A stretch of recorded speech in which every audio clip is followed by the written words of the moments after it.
یہ بتاؤ کہ زندگی میں دوبارہ پھر آنا ہے مرنے کے بعد، لہذا اپنی زندگی کو ہمت سے کام لے کر اللہ کے اولیاء بن کر تب مرنا چاہیے۔ اور میں عرض کرتا ہوں کہ اللہ پر مرنے کا مزہ اللہ پر جینے سے زیادہ ہے۔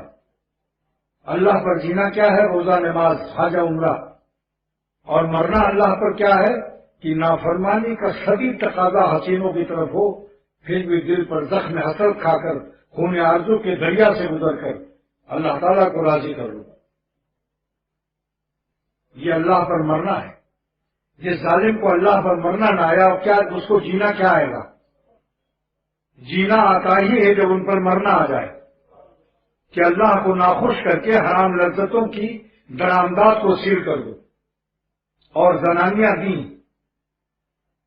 جنگ کھیت نئی جنانیاں دیں۔